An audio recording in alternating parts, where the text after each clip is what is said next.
Muito bom dia, seja muito bem-vindo ao nosso programa Manhã Viva. É com grande alegria que estamos na sua companhia, sempre, todos os dias, segunda a sexta, das 9 às 10 da manhã.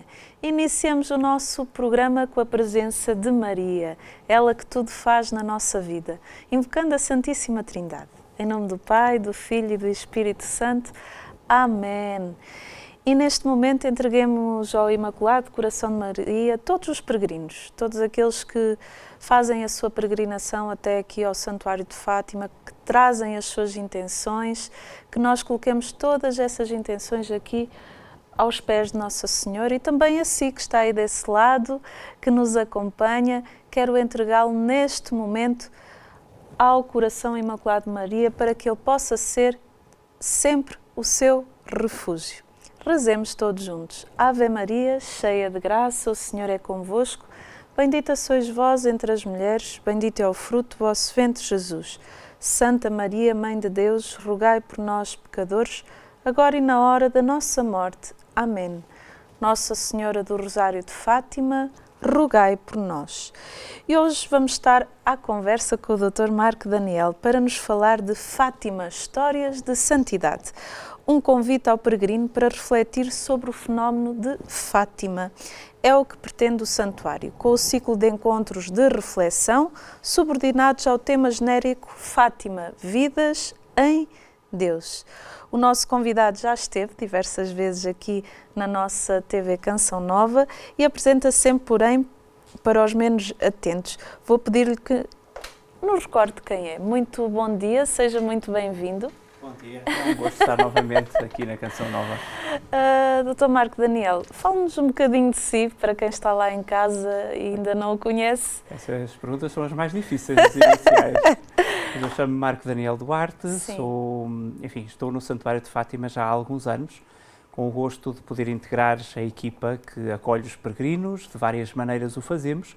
Fazemos-lo também ao nível daquilo que é o estudo da memória daquele lugar e desta mensagem tão importante para a humanidade. E, portanto, tenho o gosto e até a honra, posso dizer, de dirigir o Departamento de Estudos e também o Museu do Santuário de Fátima.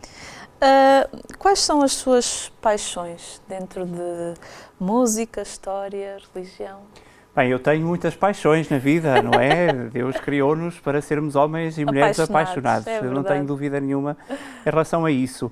Do ponto de vista profissional, tenho, obviamente, um gosto particular pelas minhas áreas de eleição, que procuro aprofundar, do ponto de vista académico e científico, e, portanto, a história, obviamente, a arte, a história da arte, a estética, o pensamento, que a partir do momento em que comecei a estudar Fátima para o meu doutoramento, é assim que eu venho parar a Fátima, foi depois de fazer uma grande investigação, procurei que fosse de facto uma grande investigação sobre este lugar.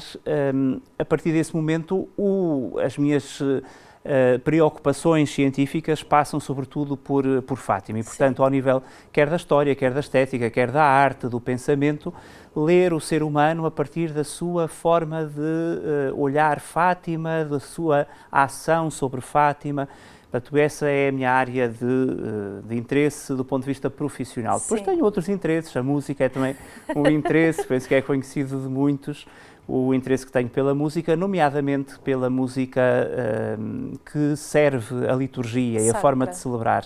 Música sacra e, dentro dessa, ainda a música litúrgica, aquela que se põe ao serviço das assembleias que celebram. Isso não é um trabalho, podemos dizer, é voluntariado, portanto, essa ação que desenvolvo no santuário faço com gosto, é o meu voluntariado, desde há muitos anos que presto esse voluntariado dentro da Igreja.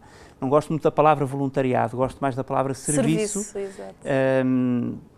É uma forma de lavar os pés também, assim eu pretendo servir os irmãos e ajudá-los a celebrar o mistério em que acreditamos. E quem costuma ir ao santuário pode vê-lo lá com a sua esposa, que costumam também estar juntos. Sim, ela também serve o santuário e também a Igreja através do canto. É uma família que costuma estar ao serviço e isso é muito bonito. Antes de nos debruçarmos no tema, é fundamental fazer um enquadramento para quem não acompanha com frequência as atividades do Santuário de Fátima. Poderia-nos fazer assim um enquadramento destes encontros, como é que começaram? Sim, os encontros na Basílica têm a sua gênese no âmbito da celebração do centenário das aparições. Sim. O santuário entendeu que, para além de muitas outras atividades que desenvolveu, algumas de caráter mais devocional, outras de caráter estritamente religioso, outras de caráter estético, ao nível do pensamento também, nos congressos que desenvolveu e que levou à ação, entendeu também que era importante haver encontros com o povo de Deus, com uma mensagem não tanto académica, Sim, mas mais simplificada, tornada mais pedagógica. Aos domingos, em determinados domingos do ano, faz-se esse encontro na Basílica, e daí vem esse nome, Encontros na Basílica, e é um encontro de caráter formativo, catequético, pastoral, e a ele se junta depois uma dimensão estética, a partir também do momento de fruição musical, sim, que já teve vários tipos de formulações, desde coros que vieram ao santuário, solistas, instrumentistas, ou até o órgão de tubos, o grande órgão do Santuário de Fátima, que está nessa Basílica e que obviamente é também veículo de evangelização a partir da componente estética, desta componente musical. Portanto, estes encontros pretendem ser de facto isso, um encontro formativo, que aliás é da tradição da Igreja, dedicar as tardes de domingo à formação do povo de Deus, numas catequeses alargadas que pretendem depois glosar, pretendem ser uma explanação daquilo que é o tema do ano no Santuário de Fátima. Neste triênio que agora está a encerrar, estamos dedicados a dar graças pelo dom de Fátima e neste último ano especificamente pelo dom da santidade. Como é que Fátima nos ajuda a ser santos? Sim. E estes encontros deste ano têm, de facto, essa intenção, mostrar esta dimensão que Fátima tem, nomeadamente a partir dos exemplos que nascem em Fátima ou que se cruzam com Fátima e podem ser já tomados como exemplos a seguir pela Igreja. E fazem com que as pessoas fiquem até mais enraizadas na sua fé. E Sim, fundamenta também, não é? É fundamental, ao contrário do que muitas das vezes temos a tentação de pensar isto, todos nós temos essa tentação, sim, de que a fé é uma dimensão apenas superficial, das emoções, do coração. Não me parece que essa fé seja a fé de Jesus Cristo. Sim. Claramente, toda a história da salvação é um encontro de Deus com a humanidade, mas com uma humanidade que pensa. E bem formada. Que tem que usar o seu intelecto para aderir àquilo que é o plano de Deus. Sim. E essa adesão não é possível apenas com as emoções, sermos todos, enfim, pessoas acéfalas. Sim. E de irmos só porque nascemos nesta fé, os nossos pais já tinham esta fé. Não é essa a fé de Jesus Cristo, nem a fé que a Igreja, sim, pretende desenvolver. Ao contrário, todas as grandes figuras da história da salvação foram confrontadas com Deus para aderirem, de facto, a partir da sua racionalidade e da sua intelectualidade. Há vários exemplos disso, mas se não quisermos ir muito longe, basta abrirmos o Evangelho de São Lucas e percebermos como Maria, quando é confrontada, apresenta as suas dúvidas. E, portanto, essas dúvidas são precisamente reflexo dessa mulher de pensamento que Maria é. Exato. Pois é também isto que o santuário pretende desenvolver quando se fala da cultura, quando se fala do intelecto, é de facto que tenhamos consciência da importância que esta dimensão tem na nossa vida. Estes encontros pretendem isso, pretendem formar, transmitir conhecimento para que depois possamos chegar à sabedoria, porque eu acho que há sempre uma diferença muito grande entre o que é o conhecimento e a sabedoria. É verdade. Aquilo que todos queremos é, obviamente, chegar à sabedoria do coração, sem a qual o conhecimento não é possível. Com certeza. Qual a razão para a escolha de um ciclo de 5 encontros por ano? É uma questão mais pragmática do que propriamente uma razão que tenha alguma função simbólica. Encontra-se, sobretudo, lugar para, em alguns meses no ano em que há menos atividades de outra natureza, o santuário colocar estes domingos como momentos de formação. Portanto, está relacionada com a gestão de toda a programação que o Santuário, planifica para um ano pastoral. Peço que insira estes encontros dentro da temática geral que o Santuário está a viver este ano, dar graças a Deus por viver em Deus.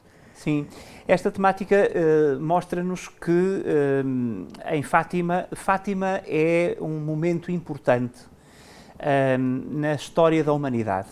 Nós sabemos que temos o conhecimento dos mistérios revelados a partir de Jesus Cristo, mas ao longo da história há determinados episódios que vêm sublinhar esse acontecimento cristológico. E Fátima é, sem dúvida, esse sublinhado de determinadas questões muito importantes para o cristianismo. Sabemos que essa história inicia em 1917, esses sublinhados, e ao longo de todo um século a humanidade olha para Fátima e sente em Fátima um pulsar de um coração. Nós dizemos normalmente que é o coração de Maria, que está a pulsar ao ritmo da humanidade. Se a humanidade está sofrida, aquele coração parece que o sentimos mais. E por isso o Santuário entendeu que depois do centenário das aparições devia dedicar 3 anos a pensar como é que Fátima tem sido um benefício, se quisermos uma palavra mais interessante do ponto de vista teológico, um dom. Como é que Fátima tem sido um dom para a Igreja e para a humanidade. E esses anos levam-nos, nesta última fase, a pensar que, para além de tudo o resto que Fátima traz à humanidade, traz também esta ideia de viver em Deus. O que é isto de viver em Deus? Ou, se quisermos, que a vida humana pode ser atravessada pela luz que vem de Deus. Ao fim e ao cabo, estamos a traduzir, de uma forma, mais simples, aquilo que foi o encontro entre os pastorinhos e a Virgem Maria. Sim. E essa luz que lhes entra no peito, segundo os seus testemunhos, é esse Deus que quer habitar no meio da humanidade. O habitar em Deus é, de facto, uma definição do ser santo. E é essa ideia do ser santo que se pretende mostrar nestes encontros este ano em Fátima. A partir do exemplo de Lúcia de Jesus, já aconteceu, foi a irmã Ângela Coelho que foi responsável por esse encontro. A partir do exemplo dos pastorinhos videntes já canonizados, Francisco e Jacinta Marto.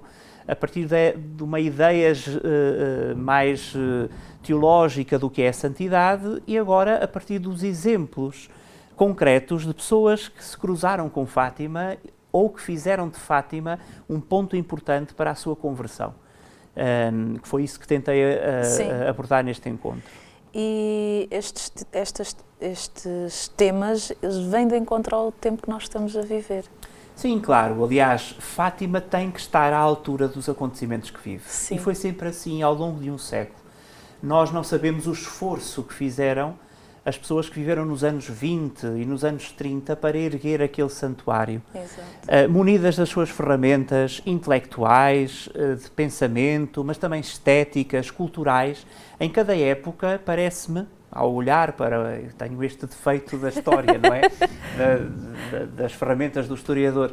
Mas ao olhar para cada época, sentimos claramente que cada geração que passou em Fátima esteve ou tentou estar à altura do acontecimento. Os desafios dos anos 30 eram uns, os desafios dos anos 40 outros, dos anos 50, e passado o século XX para o século XXI, os desafios são também outros. Cada vez sentimos que há uma exigência maior sobre estas questões que Fátima mostra. Sim. E por isso também agora é preciso pôr as ferramentas da intelectualidade, do pensamento, da cultura. Não se está a fazer nada que não tenha sido feito nos anos 50, naquela época em que se atravessou até um momento muito duro. Foi a primeira vez que nos anos 40, 50, que os teólogos olharam para Fátima até tentar saber, será que é mesmo verdade? Será que é mesmo possível que aqueles testemunhos daquelas crianças possam ser lidas com as ferramentas da teologia? Foi um esforço muito grande. Sim. E chega-se à conclusão de que sim, Para se chegar a essa conclusão foi preciso um investimento muito grande. Depois virão outras épocas em que esse investimento está sempre presente. E atualmente também. Esta geração que neste momento está a viver Fátima tem também este grande desafio de mostrar Fátima e de a mostrar a partir das suas fontes, daquilo que Fátima desafia a humanidade. Uma humanidade muito complexa, cada vez mais complexa, globalizada, em que não conhecemos os vizinhos, mas conhecemos o que se passa do outro lado do mundo. Tudo isto são desafios muito grandes e Fátima, obviamente, tenta responder a estes desafios. Como é que são escolhidos os temas de cada encontro? Estes temas resultam de uma reflexão sobre o tema genérico, que depois é repartido por uma série de outras temáticas mais específicas para poderem ser abordadas em 30 minutos. É muito pouco tempo. É muito pouco tempo. Destes encontros são 30 minutos, é de facto pouquinho tempo. E, portanto, é a tomada de consciência daquilo que é possível dizer em 30 minutos, repartindo esse tema maior, que é o chapéu do ano, não é? Essa temática mais alargada. Após as conferências abertas a todos os peregrinos, tem lugar um momento musical, como já referiu. A que se deve esta escolha cultural tão dinâmica? Pois, era aquilo que há pouco dizia. O ser humano não é possível sem cultura, não podemos ter estas ilusões. Aliás, cada vez mais temos consciência de que nós, vivendo em sociedade, somos homens e mulheres de cultura, homens e mulheres culturais. E a Igreja esteve sempre na dianteira desta senda da cultura. Os Papas dizem-no de uma forma muito, muito clara, há muitos anos, há muitos séculos até. Se quisermos, não conseguimos estudar nem arte nem cultura até ao século XIX sem que só estejamos a ver, ou quase sempre estamos a ver, obras de arte patrocinadas pela Igreja. Atualmente a Igreja sofreu algum distanciamento, há até quem faça essa reflexão em relação à cultura. Eu não tenho essa ideia. Eu acho que a Igreja, em cada época, soube claramente apostar na cultura, ainda que haja sempre vozes contrárias a estes investimentos. Muitas das vezes também são, enfim, pessoas menos bem informadas, mas que também temos que respeitar as suas opiniões, obviamente. Mas é preciso ter muita consciência de que a cultura cristã, neste momento, está em crise. No espaço público, muitas vezes, a Igreja só já é respeitada pela questão cultural. O resto já não é respeitada. E se nós quisermos depois pôr de parte mesmo a questão cultural, então deixamos de ter mecanismos de diálogo também com outras culturas, com outras formas de pensamento. Isso é um empobrecimento muito grande. É por isso que os Papas, para não citar Papas mais antigos, falava apenas São Paulo VI, São João Paulo II, o Papa Bento XVI, o atual Papa, que diz claramente que a cultura não deve estar dissociada daqueles que são mais pobres, mas deve estar sempre associada a todos, mas deve ser um lugar de salto civilizacional, com os valores do cristianismo, obviamente, porque é essa a cultura que nos é específica.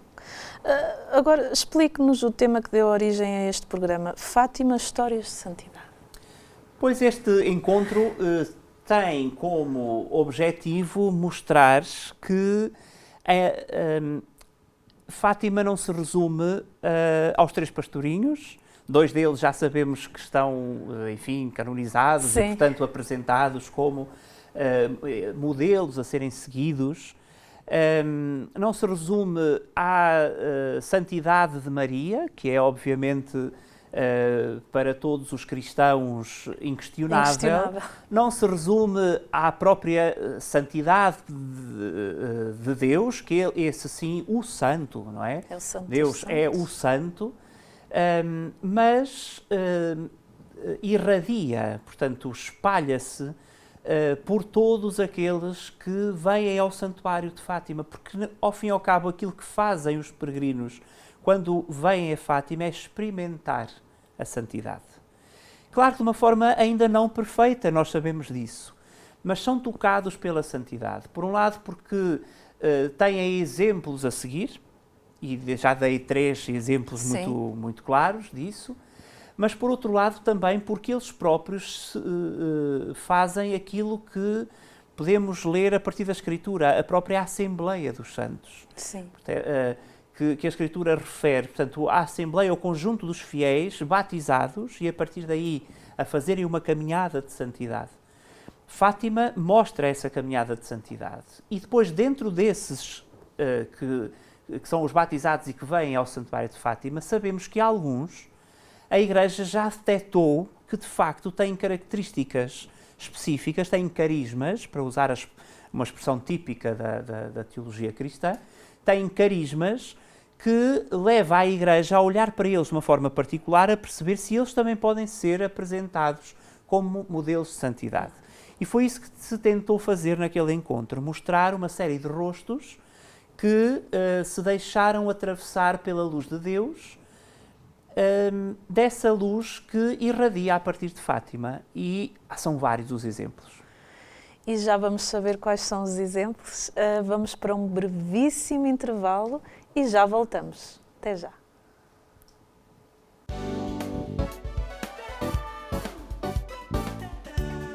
E muito bom dia, estamos na segunda parte do programa Manhã Viva e temos aqui o Dr. Marco Daniel, que veio aqui conversar connosco sobre este tema Fátima, Histórias de Santidade. E estávamos a falar sobre esta temática, a origem desta temática, e o Dr. Marco Daniel ia falar dos exemplos. Eu pergunto-lhe quais são os exemplos? Pois, se nós olharmos para todo um século de Fátima, facilmente conseguimos intuir que entre todas as pessoas que passaram por aquele recinto de oração, e muitas delas sem passar, mas porque ouviram falar de Fátima, e Fátima foi para elas um momento importante nas suas vidas, depois posso também falar um bocadinho sobre isso. Dessas pessoas, algumas delas, notamos que a Igreja já percebeu que pode haver nas suas vidas algum carisma que seja importante dar a conhecer. E, desde logo, por exemplo, o Padre Manuel Nunes Formigão, que está a ser estudado em ordem a saber se, de facto, é uma pessoa que deve ser apresentada como exemplo a toda a Igreja. O Padre Manuel Nunes Formigão é o primeiro a perceber que aquelas crianças podem estar a dizer a verdade. Sim. E, portanto, quando as interroga, deixa-se entusiasmar por aquela mensagem e, mais ainda, deixa-se, inclusivamente, ir ao encontro daquilo que é a racionalidade que a Igreja exige para este tipo de fenómenos e tenta perceber como é que os seus testemunhos, os testemunhos dos videntes, podem encaixar naquilo que são as chaves de leitura teológica daquela época. E a partir daí, o Padre Manuel Nunes Formigão não mais foi o mesmo. Ele deixa-se tocar por esta mensagem e funda inclusivamente uma congregação religiosa para fazer perdurar a mensagem, para a difundir e para a viver. Não é apenas para a difundir, dizer que existe, é de facto para a viver, desde a forma de evangelizar ao nível daquilo que é a transmissão da mensagem, mas para a viver numa obra de reparação. Aliás, este conceito de reparação é muito caro ao Padre Formigão, de tal maneira que vai fundar as Irmãs Reparadoras de Nossa Senhora de Fátima. Devo dizer que não é o facto de o Padre Manuel Nunes Formigão ter interrogado os pastorinhos, ter percebido que a mensagem é importante e de ter estudado a mensagem, que faz dele essa figura que pode um dia vir a ser proclamada santa. Sim. O que faz dele essa figura, se vier a perceber isso, é o entender que a sua vida foi, de facto, vivida à luz do Evangelho e que se deixou atravessar pela luz de Deus. Existe um Padre Formigão antes do contacto com os pastorinhos e depois? Sim, sem dúvida. É preciso dizermos claramente que o Padre Formigão era um homem mariano, já uma consciência mariana muito, muito forte. E ele aqui em Fátima percebe que aquelas 3 crianças, ao contrário de outros interrogadores que não conseguem entender onde é que possa haver bondade naqueles testemunhos, o Padre Manuel Nunes Formigão percebe claramente que aquelas crianças podem estar a dizer coisas importantes. Mas não é isso que pode fazer dele um santo. O que pode fazer dele um santo é assumir que aquelas verdades são sublinhados do Evangelho que ele quer viver na sua vida enquanto homem de Deus, não é? Sim. Batizado, um presbítero da Igreja, um padre da Igreja, na sua ação com os outros. Isto acontece não apenas com o Padre Manuel Nunes Formigão, mas vai acontecer com todas as pessoas que, de uma forma ou outra, contactam com Fátima. Por exemplo, Luísa Andaluz, Sim. que é uma mulher também que desde a primeira hora percebe que Fátima é importante. Ela vive numa década muito difícil, com os dramas do ideário republicano, a dificuldade de se fazerem congregações religiosas.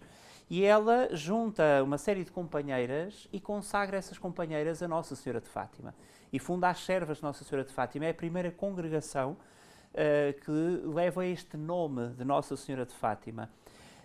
Luísa Andaluz, se vier a perceber-se que, de facto, será um exemplo para a Igreja, não é por isto que ela vai ser canonizada. Uhum. Vai ser canonizada porque, de facto, praticou o bem à luz do Evangelho. Agora, quando o faz, não está longe daquilo que acontece por ter sido tocada por Fátima. Isto é muito frequente vermos todos aqueles que estão em Portugal a ser estudados em ordem às suas beatificações e canonizações, passaram por Fátima. Por exemplo, o Padre Américo, chamado Pai dos Pobres, Sim. com esta grande obra que todos lhe reconhecem. O Padre Américo vem a Fátima e, numa das vezes que vem a Fátima, o jornal do Santuário, Voz da Fátima, registra aquilo que ele disse na pregação. Sim. E ele diz uma frase muito curiosa que ilustra muito bem esta questão da santidade. Ele diz assim: os que vieram a Fátima, quando voltarem, não voltam pelo mesmo caminho. Isto é, se forem tocados por esta mensagem, de facto, não voltam pelo mesmo caminho. E o que é que acontece neste não voltar pelo mesmo caminho? Acontece isso que nós podemos chamar de conversão. Sim. E que nós podemos alicerçar em tantos episódios bíblicos, desde logo no episódio dos magos que vêm do Oriente e que depois de encontrarem Cristo, não voltam pelo mesmo Sim. caminho. O Padre Américo é um exemplo, mas podíamos dar muitos outros exemplos de homens e mulheres que olharam para Fátima, consagraram as suas congregações religiosas, as suas famílias, inclusivamente, sei lá, o Dr. Braga da Cruz, que é um Sim. leigo, que, enfim, iniciou-se também um estudo em ordem a perceber se de facto poderá vir a ser considerado venerável e depois beato e santo. E aquilo que Braga da Cruz também, na sua relação com Fátima, tem é essa ligação à mulher que protege a humanidade, à Virgem Maria que protege uma família. Por exemplo, sobre as famílias, Monsenhor Alves Brás, que funda as Zitas, congregação de Santa Zita, o Instituto de Santa Zita, e das cooperadoras da família, ele diz claramente que a visão do milagre do sol, quando aparece a Sagrada Família, nessa visão, e quando essa descrição é feita pela Lúcia, obviamente tem que ser um desafio para as famílias na atualidade. Portanto, olham para Fátima como um lugar onde se percebe a mão de Deus e como essa mão de Deus pode guiar os caminhos da humanidade. E Fátima fez desabrochar muitas congregações, muitas vocações. Sim, mesmo pessoas ligadas a congregações diversas, que não tenham como título Nossa Senhora de Fátima, mas cruzaram-se inevitavelmente com Fátima. Desde logo porque se estabeleceram aqui, à volta do santuário, porque receberam peregrinos e nesse contacto com os peregrinos veem essa força que Fátima tem, mas também, mesmo aqueles que não vieram cá, como eu há bocadinho dizia, há exemplos extraordinários. Podíamos falar dos Papas, por exemplo, o Pio XII, que é também, está também a ser estudado em ordem à sua beatificação. Pio XII nunca vem a Fátima, mas é o Papa de Fátima. Ele não sai do Vaticano, nessa altura os Papas não saíam de Roma, mas sabemos quão importante Fátima foi para si, ao ponto de proclamar para aqui e para Fátima o encerramento do Ano Santo, em 1951. Já antes tinha coroado, através de um legado, a Virgem de Fátima como Rainha da Paz e do Mundo. Ele próprio, em Roma, teve uma visão do Milagre do Sol, essa é uma experiência mística que ele reporta a Fátima e aos conteúdos de Fátima. E depois os outros papas que vieram, São Paulo VI, São João Paulo II, portanto estamos a falar de homens, São João XXIII, de homens que vieram a Fátima e que perceberam a importância. Fizeram uma experiência forte. Fizeram a experiência de Fátima, sim, e que quando vão do santuário não são os mesmos. Aliás, vê-se a forma deles falarem de Fátima antes e depois das suas peregrinações a este lugar, não são os mesmos. Ou, por exemplo, um Padre Pio, que lá longe, na Itália, é de facto muito devoto da Virgem de Fátima. E o seu biógrafo diz que quando ele esteve doente, a Virgem de Fátima visitou o seu convento na imagem peregrina de Nossa Senhora, que estava em peregrinação por todo o mundo, e esteve no seu convento. O Padre Pio, nessa altura, estava doente. E sabemos, há até imagens disso, do Padre Pio a acenar com um lenço na despedida da imagem peregrina. E é muito interessante, porque o biógrafo diz que ele, quando a imagem sai, que ele tem esta oração contundente. Aliás, os biógrafos dizem que ele era um homem muito, muito contundente. Sim. E ele diz, então vais-te embora e deixas-me desta maneira. E a verdade é que depois vai celebrar a missa e depois da celebração da missa sente-se curado. E ele próprio, quando põe isso em causa, diz, quem sabe se fui curado pela Virgem de Fátima sou eu. Ou, por exemplo, uma Madre Teresa de Calcutá, neste caso sim, veio a Fátima, e na Capelinha das Aparições tem uma declaração muito importante sobre esta mensagem, a mensagem deste lugar. Mas também daqueles que não vieram. Eu destaco, dentre estes, 2 exemplos. Sim.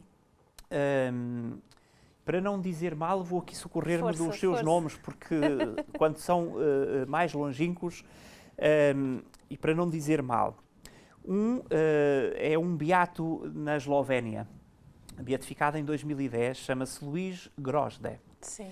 Este jovem, foi responsável pela difusão do culto ao Imaculado Coração de Maria e da devoção dos primeiros sábados, naquele território tão agressivo relativamente às questões religiosas.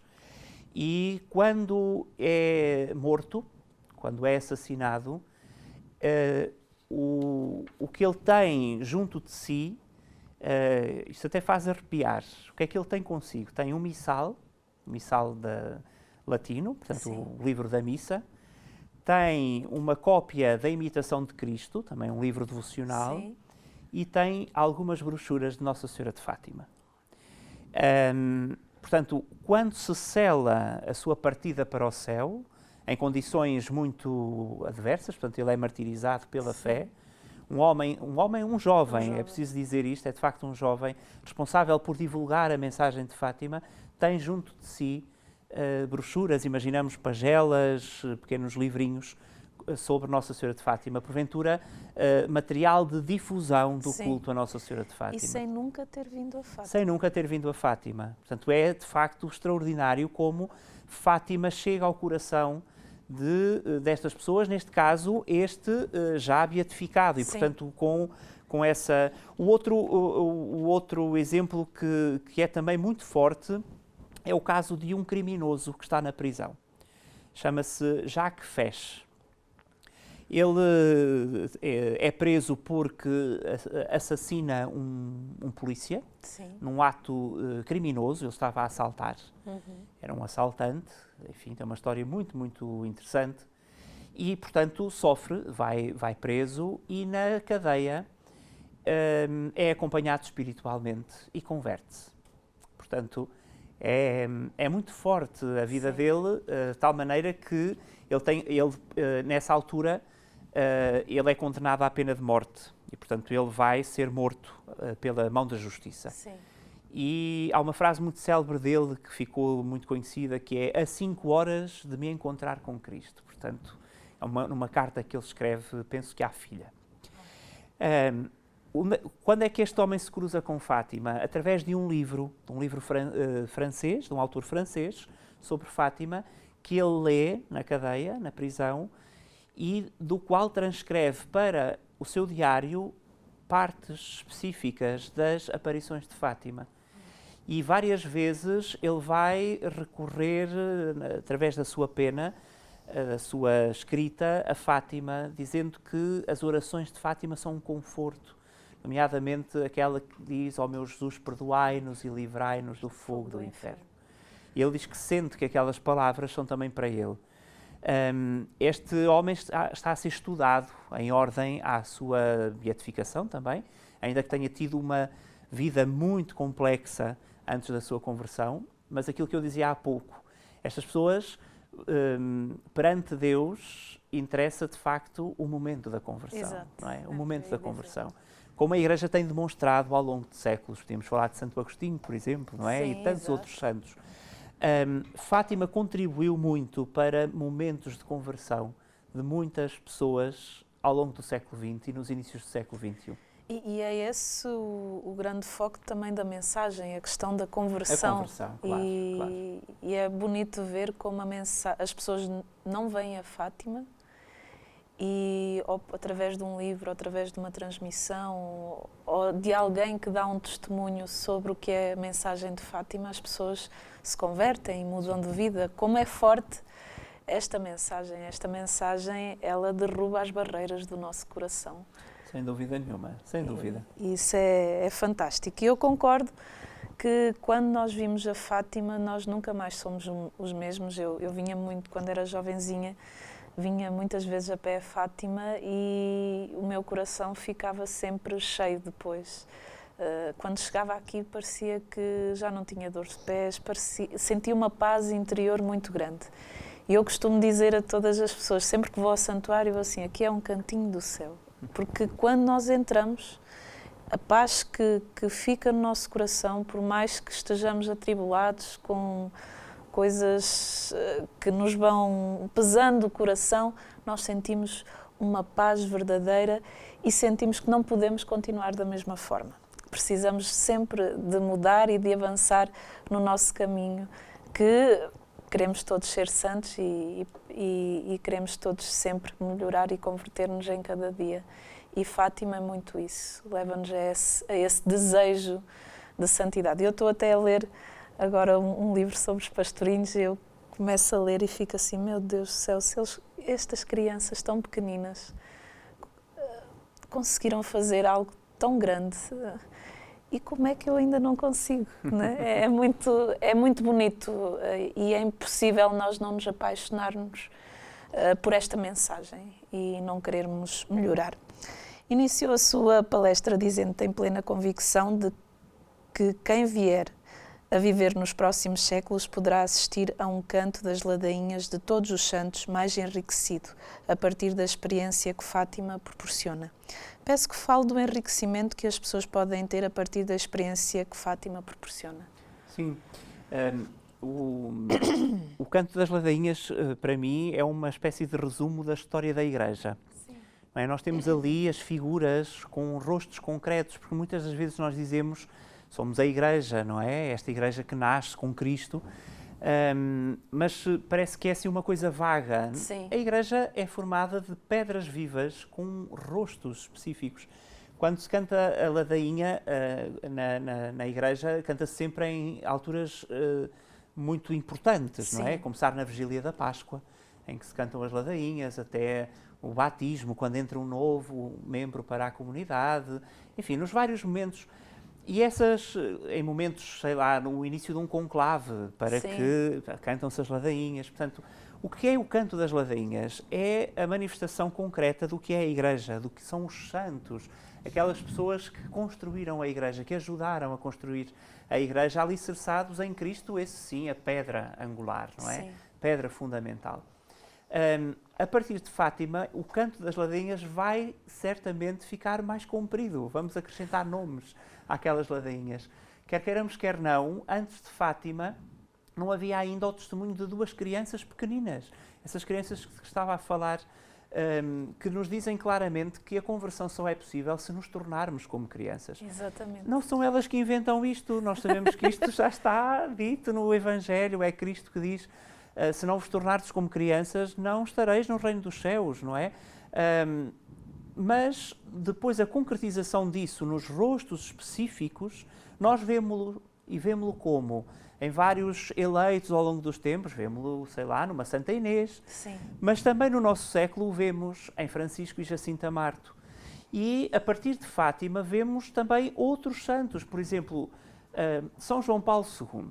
É óbvio que São João Paulo II não é proclamado santo por causa de Fátima, sim, mas sabemos que a sua vida sem Fátima não tem as mesmas cores. É verdade. Há ali uma luz naquela vida que irradia a partir de Fátima, sem dúvida absolutamente nenhuma. Portanto, Fátima é também responsável por acrescentar nomes à ladainha que sim, alguns de nós no nosso tempo e aqueles que já não ouvirmos esse canto, os que ouvirão no futuro, vão saber que, de facto, há alguns nomes aparecem ali e que aparecem ali por causa de Fátima. Esse enriquecimento é um enriquecimento ao nível daquilo que são os carismas na Igreja. Sim. A Igreja é formada de muitos rostos que formam um painel, talvez esta imagem plástica possa ajudar, como se fosse um mosaico, cada pedrinha daquelas, cada tecela pequenina é um rosto. E depois quando aquele mosaico é composto, o rosto que vemos é Cristo, cabeça da Igreja. E só aí é que se pode dizer que somos santos. Sim. Nós só somos santos a partir de Cristo. Ele é de facto o santo. E olhando para as ladainhas, nós vemos assim, como a nossa Igreja é bela. Sim. E como tem tantos testemunhos, tantos exemplos a seguir, exemplos de santidade, e mostra-nos que é possível. É Sim. possível ser santo. Enquanto historiador, fale-nos da evolução que Fátima tem tido, não só como local de culto, peregrinação, mas também como escola mariana de fé e história cultural de um país. Bem, essa questão é muito ampla. Fátima tem cumprido a sua missão ao longo de cada época e uma das primeiras missões de Fátima é, de facto, a transmissão da fé no acolhimento que se faz àqueles que vêm a Fátima. Portanto, a Cova da Iria é uma espécie de regaço, não é? De colo materno, onde parece que voltamos ao útero, ao aconchego, ao estarmos junto àquele coração, não é? Mas não é um regaço com fronteiras que nos deixam aqui e que, como no Monte Tabor, é tão bom estarmos aqui, agora fazemos aqui a nossa morada, não Sim. saímos de cá. Não é isso. Fátima, alicerçada no Evangelho, é lugar de difusão, é lugar de irradiação. E para irradiar e para difundir é necessário podemos falar assim, tu perguntou-me como historiador, sim, não perguntou como crente. Sim. E portanto, como historiador, eu tenho que dizer que Fátima tem usado de várias estratégias para essa difusão. E essas estratégias são estratégias impregnadas de cultura. É aqui que aparece a questão cultural. Por exemplo, quando Dom José Alves Correia da Silva manda erguer aquela basílica enorme, que hoje para nós é pequena, porque Sim. temos uma outra muito maior, mas aquela basílica, se nós nos reportarmos aos anos 20, parecia, e houve críticas nessa altura, mas porquê é que está a fazer uma basílica tão grande? De pedra, portanto, material nobre, um material muito caro, para que é que a está a fazer? Porque aquilo é o símbolo deste lugar, não é? Sim. E era importante tirar o lugar daquele, isto é, construir o lugar com as ferramentas da cultura e da Sim. arte do tempo.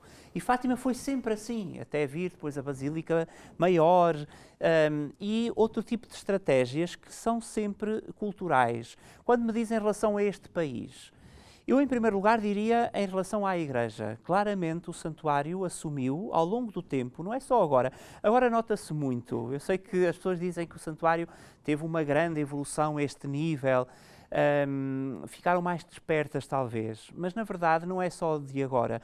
Repare que o Museu do Santuário de Fátima nasceu em 1955. Sim. Em 1955.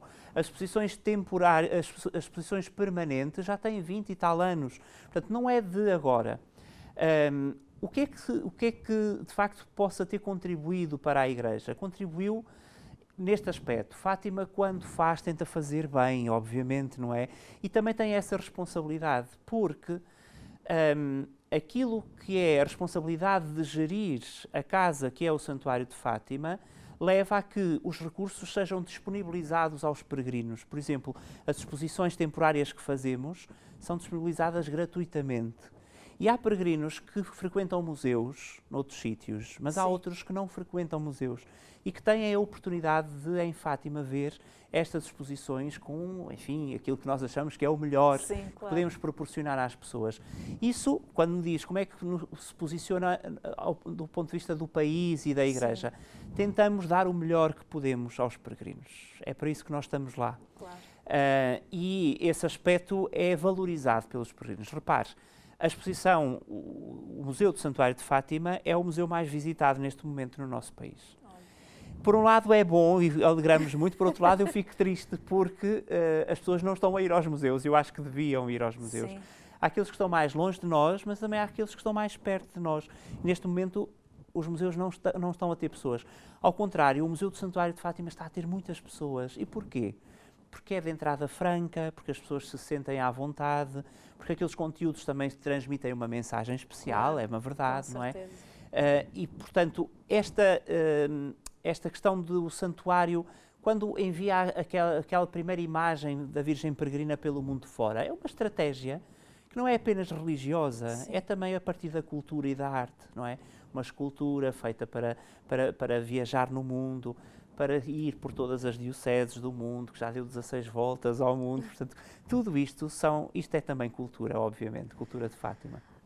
Dr. Marco Daniel, o nosso programa chegou ao fim. Eu quero agradecer a sua presença, que é sempre boa aqui na nossa casa, e agradecer também a si que está aí desse lado e que nos acompanha. E também parabenizar pelo vosso excelente trabalho. Nós notamos que realmente o Santuário de Fátima busca sempre dar o melhor e o melhor acolhimento possível às pessoas que lá vão. Isso é muito bom. E agradecer a si que nos acompanha e que está sempre das 9 às 10 da manhã. Saiba que este programa depois também estará disponível no nosso YouTube. Todos os programas do Manhã Viva pode ir ao YouTube e colocar Manhã Viva Portugal e assim pode ver e rever todos os programas. E assim me despeço até ao próximo programa, se Deus quiser.